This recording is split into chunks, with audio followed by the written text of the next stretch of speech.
I never made it, but I know what it takes. I'm motivated by a mix of emotion. Got my statement, and I'm reading. 마지막으로 이 가정사를 둘러싼 미스테리, 특히 결혼을 둘러싼 미스테리에 대해서 좀 이야기할게요. 이 결혼이라는 것은 인생 대사죠. 한 개인에게는 인생 대사지만 국가에 있어서는 국가의 가장 중요한 문제죠. 왜냐? 후사의 문제가 있으니까. 국가 권력의 안정적 계승이라는 측면에서는 어마어마하게 중요한 문제죠. 근데 이제 이야기한 것처럼 진시황의 이 가정사, 사생활에 대해서는 어떤 기록도 남아있지 않아요. 그 사기에 보면은, 사기에도 진시황의 어머니에 대해서, 어머니의 뭔가 부정적인 것을 암시하는 글들이 좀 있었지만, 정작 진시황 개인의 어떤 사생활은 기록 자체가 전무해요. 근데 왕의 결혼 문제는 고대 군주 체제에서 대단히 중요한 부분인데 없다 이거죠.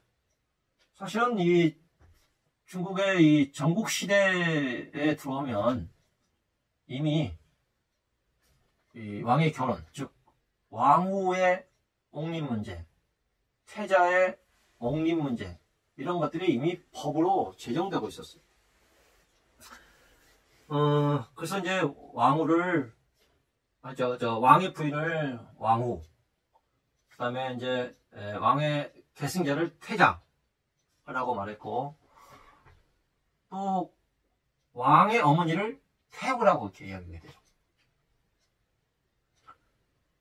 물론 진시황이 된 다음에 황제가 됐을 때는 다시 또 규정을 바꿔서 황후, 그 다음에 태자는 똑같고 황제의 어머니를 황태후라고 아예 명확하게 규정했어요. 그리고 심지어 후궁제도도 이미 확립되어 있었어요.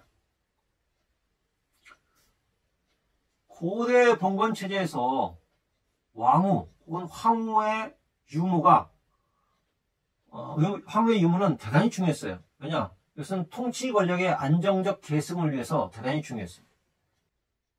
그래서 이제 혹자는 안 했을 리가 없다. 그래서 했다면 어쩌면 부소, 장남이었던 부소를 낳은 여자가 막 황후일 가능성이 높다라고 말하지만, 반면에 진시황의 그 황릉의 어떤 배치도를 볼 때 기본적으로 황릉 안에 황후가 들어갈 자리 자체가 없었다는 사실은 애초부터 황후라는 존재가 없었을 가능성이 높은 거죠. 그는 왜 결혼하지 않았을까? 이걸 이렇게 볼 필요가 있죠. 자, 우리가 영정을 이야기할 때, 영정의 이제 이 진시황의 이 과거사, 진시황의 과거사를 돌아보면, 어쩌면 그 개인사를 돌아보면, 진시황의 왜 결혼 안 했을까에 대한 몇 가지 실마리를 찾을 수가 있어요. 자, 진시황의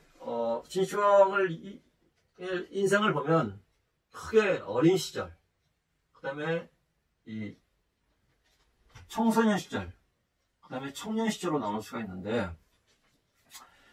진시황의 이 어린 시절은 뭐냐? 진나라 때 진시황의 이 청년 시절은 뭐냐?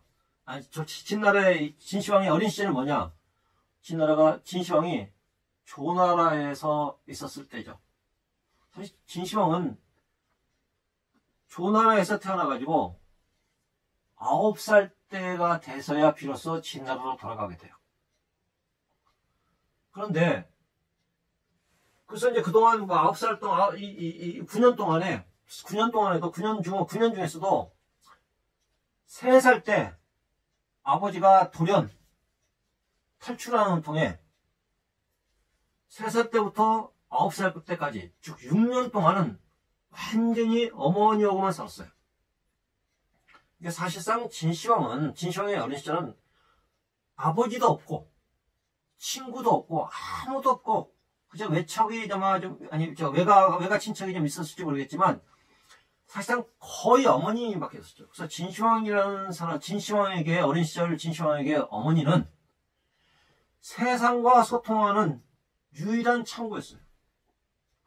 어쩌면 진시황에게 어머니는 아버지였고 친구였고 보호자였고 뭐 선생님이었고, 그래서 진시황의 어린 시절의 이 모자 관계는 이 세상의 다른 일반적인 모자 관계하고는 좀 성격이 다를 거예요. 완전히 어머니 한 사람의 품 안에서 자라났거든. 뭐 사실상 아버지도 없이 자란 건 마찬가지니까, 친구도 없이 아무로 정말 외롭게, 그리고 늘 언제 죽을지 모르는 그 운명 속에서 하루하루를 보낼 수밖에 없었던 진시황이죠. 그러다가 9살 때 돌아왔어요. 9살 때 돌아왔는데 1년 만에 아버지가 왕이 됐어요. 그리고 자기가 태자가 됐어요. 돌아온 지 바로. 쉽게 말해서 그가 돌아오자마자 할아버지가 돌아가셨고, 그래서 이제 자기가 이제 왕이 되었고 이제 아버지가 왕이 되고 자기가 태자가 됐는데, 진나라 왕실내는 어떤 자신의 어떤 네트워크도 없고 아는 사람도 없었기 때문에 비록 태자였지만 아마도 진시황은 왕실 내 이방인 같은 존재였던 것 같아요. 자, 그러고 있다가 3년 후에 아버지가 또 갑자기 돌아가셔요. 그래서 진시황은 졸지에 나이 13살 때 진나라 왕이 되버렸어요. 진시황은 사실상 이 왕실 내에 어떠한 자신의 어떤 기반을 만들 틈도 없이 왕이 되어버렸어요. 그런데 진시황이 미성년이니까 당연히 아들이 성년이 될 때까지 모가 섭정하게 되죠. 그래서 어머니가 섭정하게 돼요. 근데 아버지 때 장량왕은 여부리의 덕분에 왕이 됐으니까 여부리에게 재상직을 주고, 그 다음에 하남의 이 낙양에다가 10만 호의 시급을 주고 아주 크게 대우를 해줬어요. 그리고 이제 아버지가 죽고 진나라가 왕이 되니까 어머니가 이제 섭정을 하게 되는데, 어머니는 그대로 여부리에게 재상직을 그대로 위임시켜주고 오히려 상국이라는 칭호를 붙여가지고 더 예우하게 돼요. 상국이란 말은 뭐냐면 국가의 사실상 2인자라는 의미예요.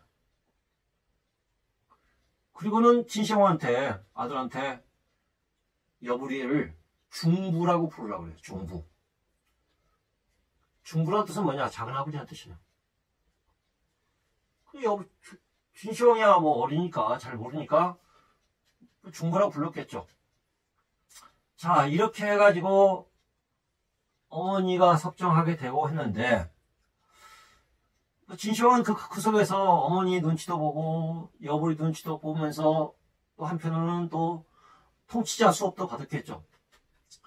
근데 그 기간 동안에 궁안에서 여부리와 어머니 사이의 비정상적인 내통 현장들을 아마 이렇게 좀 소문으로도 듣고 직접 본인이 확인도 하고 아마 그랬던 것 같아요. 그래서 우리 어머니가 왜 그럴까?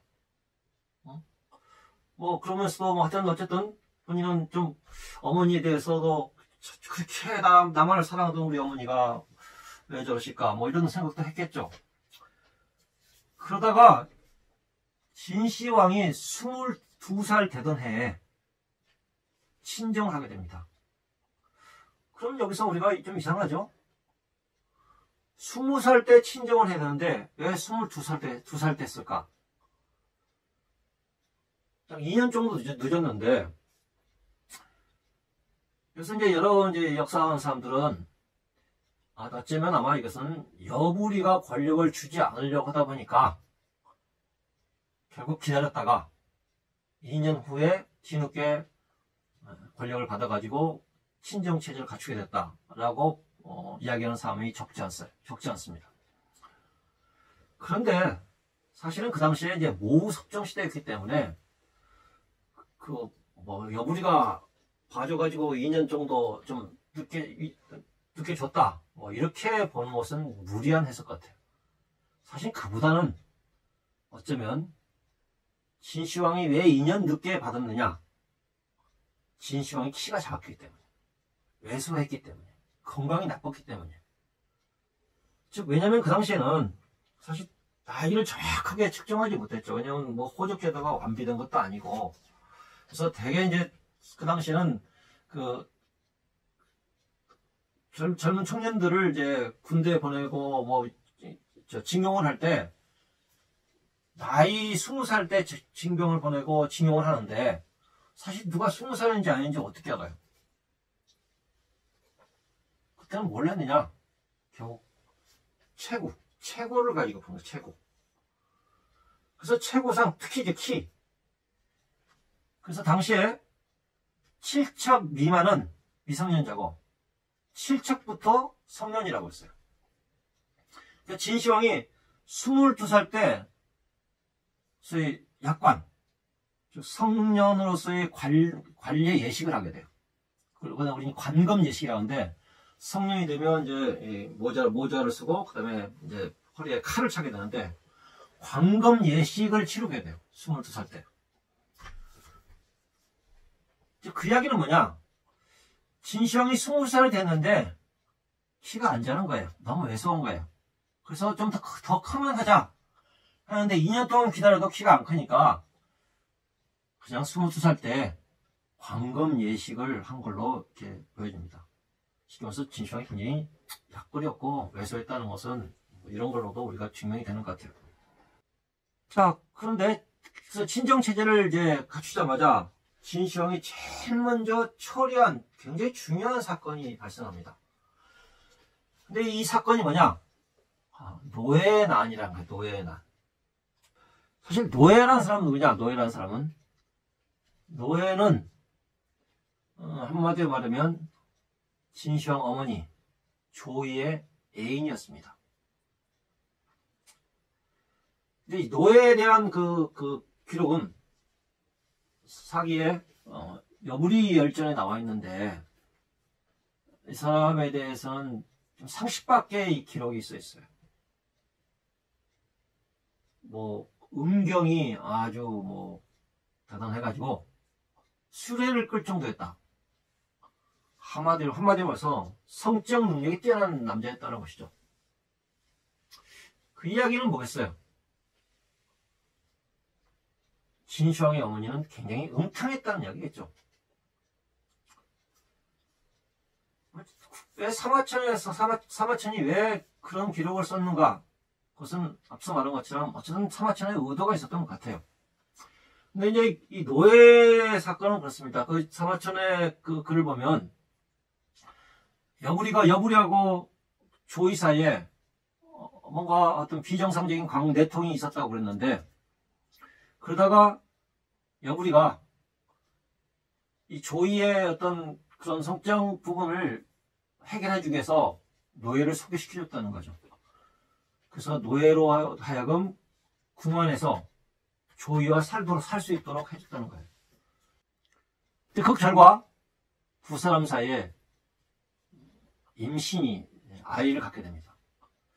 그래서 이것은 누구한테 밝혀져서는 안 되니까 두 사람이 궁을 나와가지고 다른 별궁에 가서 애를 낳게 돼요. 그래서 아들을 낳게 됩니다. 근데 거기서 끝나는 것이 아니라 두 번째 아들을 또 낳게 돼요. 두 번째 아들을 낳는 상황까지 이르게 되니까 이 상황을 더 이상 숨길 수 없는 어떤 국면에 이르게 되죠. 태우를 잠자리를 같이 했던 남자가 성할 수 있습니까? 또 하나, 다른 피를 가진 이복 동생을 어떻게 인정하겠습니까? 결국 진시황과 이복 동생은 양립할 수가 없죠. 그래서 결국은 이제 선택할 수밖에 없다 보니까 아마 노예가 조이한테 우리 아들로 왕을 세우자, 그렇게 제안을 했던 것 같고, 조이도 결과적으로는 노예의 그런 제안을 받아들여서 노예가 반란을 일으킬 수 있도록 도와주는 거예요. 그래서 노예가 반란을 일으켰는데, 그때가 진시황이 친정을 하던 직후였어요. 친정 체제를 시작했던 얼마 안 된 시기였어요. 그런데 진시황은 이 노예 반란 사건을 신속하게 진압하는 데 성공합니다. 그리고 노예를 체포해가지고 능지처참해요. 그리고 자신의 이복 동생들을 다 처형하죠. 그리고 어머니를 다른 궁에다가 유폐시켜요. 그러고 난 다음에 이 사건에 연루된 사람들을 다 처벌하게 되죠. 가장 연루된 사람이 누구냐? 여부리죠. 여부리가 노예를 소개시켰으니까. 그래서 여부리에게 귀양을 넘어서 자기 하남 지역으로 가게 합니다. 그랬더니 그동안 여부리 밑에서 일했던 수많은 관료들과 귀족들이 들고 일어나가지고 여부리를 사면해달라고 진시황한테 요구합니다. 자, 여기서 진시황은 이 시점이 바로 여부리 등의 외인부대 세력들을 척결할 수 있는 기회다.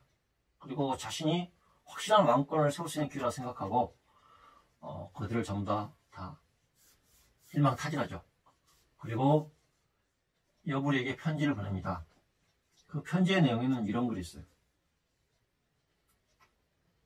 대관절, 당신이 우리 진나라와 무슨 상관이 있다고 우리 어머니가 나에게 당신에 대해서 중부라고 부르라고 했는지 모르겠다.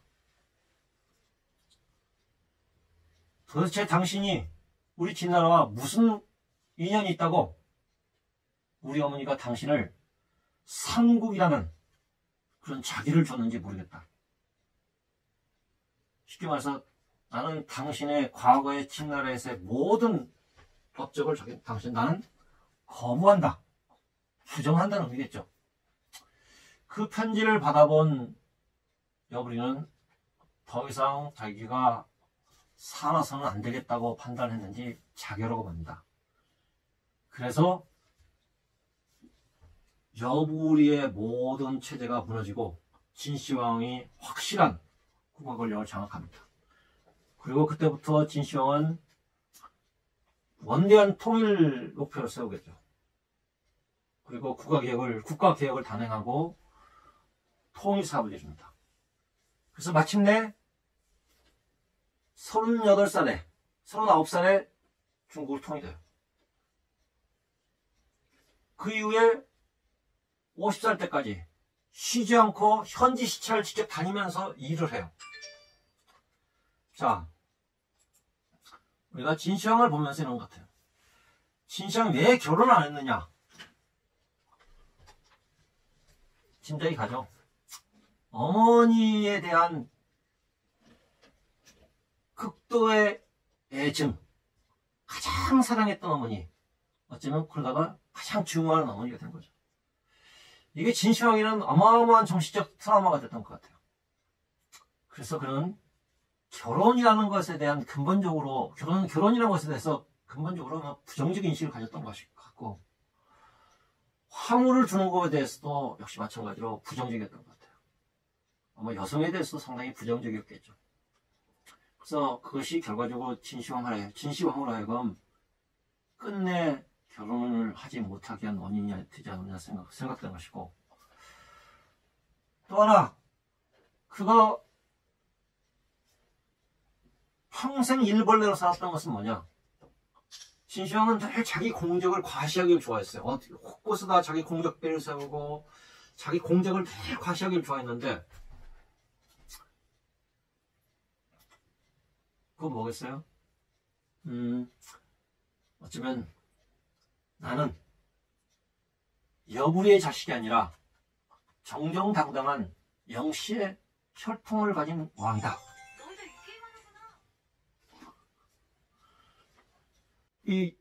자신의 어떤 정통성, 자신이 영씨 그 혈통을 가진 정정당당한 왕손임을 증명하는 길은 뭐겠어요? 능력을 보여주는 것이죠. 그래서 계속 끊임없이 공적을 쌓고 공을 쌓고 끊임없이 일을 한 거죠. 그래서 늙어서 50세 됐을 때 그렇게 힘들었음에도 불구하고 결국 또 수령을 떠났다가 과로사할 수밖에 없었다. 죽을 때까지 그는 이러다가 죽은 황제. 그 괴는 참으로 불행한 황제였던 것 같아요.